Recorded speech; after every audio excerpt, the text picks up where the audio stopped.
खत्म करना है। एक तो हम ये कह सकते हैं कि जो इसका क्या फायदा है हमें, टू रिड्यूस नॉकिंग, पहली बात। दूसरा, इसका फायदा क्या है, अगर आप ये कह लें कि ये था तो उसका ऑक्टेन नंबर कम था, because octane number iso octane है और वो ये है, ठीक है। तो इट्स मीन अगर ये बन गया, ये ज्यादा जितना फ्यूल में होता जाएगा उतना उसका ऑक्टेन नंबर बढ़ता जाएगा। तो हम ये कह सकते हैं कि टू इंक्रीज ऑक्टेन नंबर, मतलब ये जो काम हमने किया है ना, इस काम से एक तो नॉकिंग कम हो जाएगी, खत्म हो जाएगी, दूसरा ऑक्टेन नंबर जो है वो बढ़ जाएगा। तो इस प्रोसेस का कोई नाम भी तो होगा जो हम ये काम कर रहे हैं, तो इसको बोलते हैं रिफॉर्मिंग। जैसा कि नाम से जाहिर है, रिफॉर्म करना, मतलब री का होता है दोबारा, फॉर्म शक्ल किस्म, कि उसकी दोबारा से शक्ल लेके आना। पहले ये शक्ल थी, अब ये शक्ल है, तो हमने रिफॉर्मिंग की। अब इसको प्रॉपरली डिफाइन करें। आपकी बुक में दो तरह से लिखा हुआ है, एक ये है कि reforming is a process in which octane number is increased और इंप्रूव्ड। किसी भी फ्यूल का ऑक्टेन नंबर जिसमें बढ़ाया जाता है, उस प्रोसेस को रिफॉर्मिंग कहते हैं। एक तो ये है, ठीक है, लेकिन मैं इसको एप्लीकेशन कहता हूं कि ये रिफॉर्मिंग का यूज है कि इसकी मदद से हम ऑक्टेन नंबर बढ़ाते हैं। तो रिफॉर्मिंग है क्या?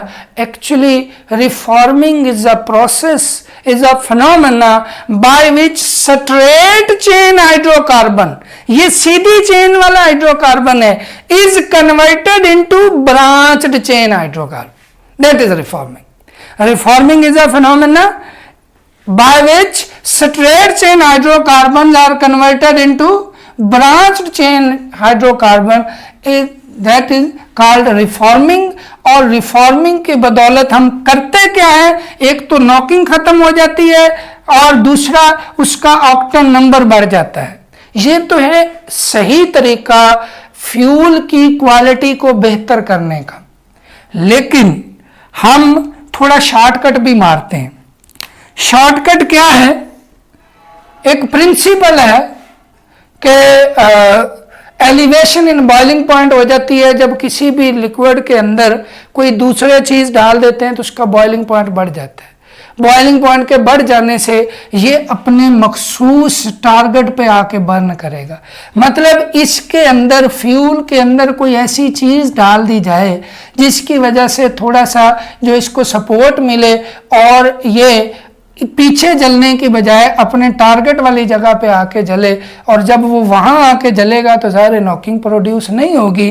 तो हम इसके अंदर क्या डालते हैं, that is called anti knocking agent, because knocking खत्म करने के लिए हम उसको डाल रहे होते हैं। और एंटी नॉकिंग एजेंट है क्या? Tetra ethyl lead, C2H5 4Pb। ये एक कंपाउंड है जो फ्यूल में डाल दिया जाए, ऐसा फ्यूल जिसके अंदर नॉकिंग प्रोड्यूस होगी, उसके अंदर अगर टेट्रा इथाइल लेड डाल दिया जाए तो उसमें नॉकिंग कम हो जाएगी।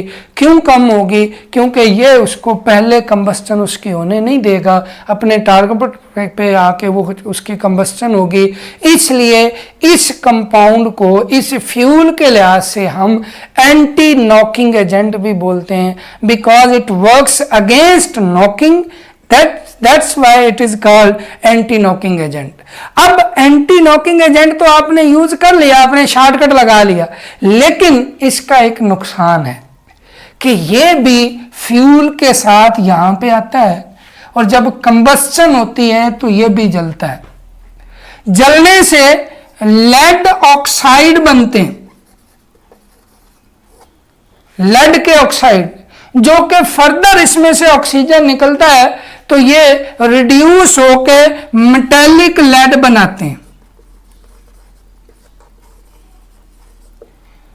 और ये जब एग्जॉस्ट के जरिए हमारे हवा में शामिल होता है तो ये पोल्यूशन काज करता है, because it is a pollutant.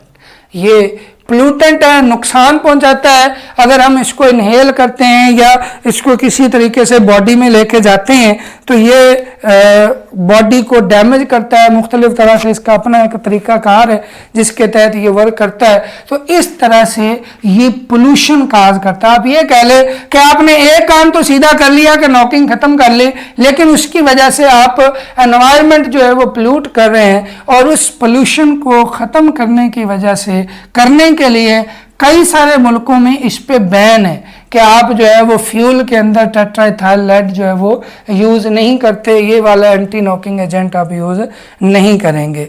ठीक है, अब इसका एडवांटेज क्या है कि ये नॉकिंग को ख़त्म करता है, और डिसएडवांटेज क्या है कि ये एनवायरनमेंट को पोल्यूट करता है। मेटालिक ऑक्साइड बनते हैं और मेटालिक ऑक्साइड से मेटालिक लेड बनता है जो कि ये हमारे एक पोल्यूटेंट होता है। ये था आज का, उम्मीद है आपको समझ आ गई होगी। फीडबैक आपका ज़रूर जो है वो आपके फीडबैक का इंतज़ार रहेगा। कोई भी इसमें से आपको फर्दर कुछ क्लैरिफिकेशन चाहिए हो तो आप मेरे से कांटेक्ट कर सकेंगे, नीचे लिंक दिए गए हैं, वहाँ पे आप जो है वो ईमेल के थ्रू, व्हाट्सएप के थ्रू आप कांटेक्ट कर सकते हैं। ठीक है जी। अगर आपने मेरा चैनल अभी तक सब्सक्राइब नहीं किया तो इजी एंड कॉन्सेप्चुअल केमिस्ट्री के नाम से चैनल है, इसको सब्सक्राइब करें, बेल आइकॉन को दबाएं ताकि आपको जो है वो मज़ीद वीडियोस मिलती रहें।